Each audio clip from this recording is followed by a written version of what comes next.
Hello guys, and welcome back to another Foodie Friday video. So this one, honestly, I wasn't initially planning on buying any of these. So with my BlendJet, another thing that they sell on their site are these JetPacks, as they call them. And essentially, it's like, depending which category you buy from, it could be like a latte, or a smoothie, or a protein drink, in a packet, ready to go. Just add milk and ice and you're good to go. Now, I felt like they're very overpriced because they're like $4 a pop. You can buy like a multi-pack set of like 6 for like $24 or something, and that feels a little more reasonable, but I mean, I have to remind myself, something like this, if I were going to Starbucks, I would be paying at least $6 for it, so it's still cheaper than that. And it's considerably less sugar. So, will it taste as good? I honestly don't know, but it's got 140 calories per serving here. Serving size is 1 packet. It's got half a gram of fat, no saturated fat, no trans fat, no cholesterol, 15 milligrams of sodium, 33 grams of carbs, 2 grams of dietary fiber. Total sugar is 16 grams, which, like I said, is not anywhere near as much as you would get in a Starbucks. 2 grams of protein, no vitamin D, 20 milligrams of calcium, half a milligram of iron, 130 milligrams of potassium. The ingredients are sugar, whole oat flour, caramelized sugar, maltodextrin spray, dried coffee, rice fiber to prevent caking, contains 2% or less of the following: guar gum, gum acacia, and natural flavors. So this is the caramel latte one. I bought the latte multi-pack. I'm highly considering at some point down the road, if I end up liking these, maybe also like buying the multi-pack of like the smoothie ones. I'm on the fence about the protein ones, but maybe. But again, they're kind of pricey, so it's like I don't see myself ever doing this as a regular purchase thing, but just to see how they are, you know, be nice to know, should they go on sale, which ones are worth repurchasing. So there's 60 milligrams of caffeine in it, so I'm like, okay, you have my attention. It's gluten-free, vegan, non-GMO, no artificial flavors or preservatives, no artificial sugar. Oh. Warning, consuming this product can expose you to chemicals including lead, acrylamide, and furyl alcohol, which are known to the state of California to cause cancer and birth defects or other reproductive harm. Oh joy! Wish I had noticed that before buying it, because I probably wouldn't have had I noticed that. Lead? Really? Are you fucking kidding me right now? I'm kind of feeling like maybe I shouldn't, like, drink this. It has a website to go to, blendjet.com/prop65. I may do that, because I'm like, why would there be lead in this, guys?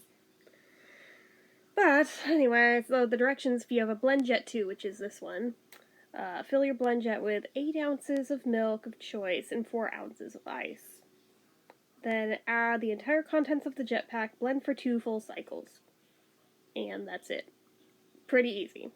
But again, now I'm scared upon reading that warning, so let me go to that site and see what I can find out. So it gets curiouser and curiouser. I tried to follow that link. It's not there. I may need to go to the Wayback Machine, see if there's anything that comes up there, but trying to Google it, it looks like all of these little mini portable blenders all have the Prop 65 warning. I can't find anything specific to the BlendJet JetPacks. So I have no fucking idea if this warning has to do with the blender, if it has to do with ingredients in this. I don't know. But I also found something quite interesting that I was unaware of. Apparently, all chocolate products and anything containing cocoa can contain small amounts of lead. Yeah, that was news to me too.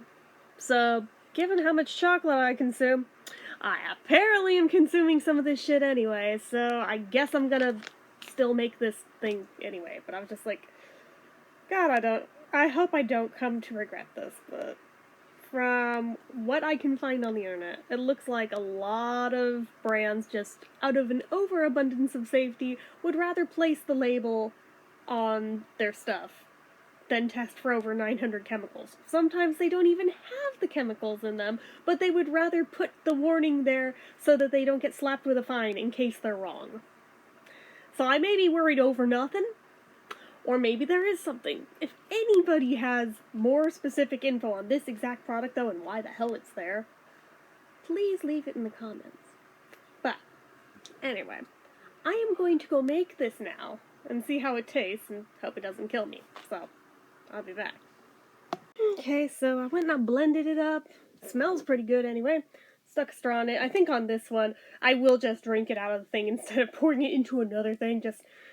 Yeah, no, I'll just drink it out of here, but, smells like coffee anyway. And to allay my fears, I asked my dad, with that kind of a warning, you don't think it would kill me in, like, a single serving, do you? No, I used to smoke cigarettes, and they didn't kill me, and those will definitely kill you over time, so, It's like, that's a good point, and that probably has way more toxins than this, so, alright, fuck it, gonna drink it. Knock wood, hopefully I'll be okay, but anyway.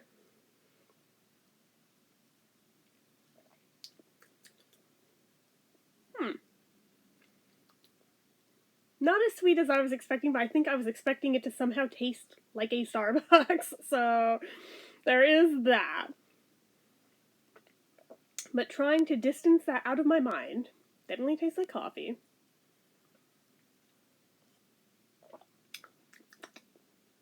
There's almost like a weird nutty kind of a flavor in there that I'm not sure where it's coming from, like almost hazelnut, even though it's like caramel. I'm not sure that I get much caramel out of that. This is much more hazelnutty, in my opinion. It's not bad. It's definitely drinkable, but like, deadass, this doesn't taste that caramely to me. I think, again, I was expecting sweeter, even for how I mix my own coffee.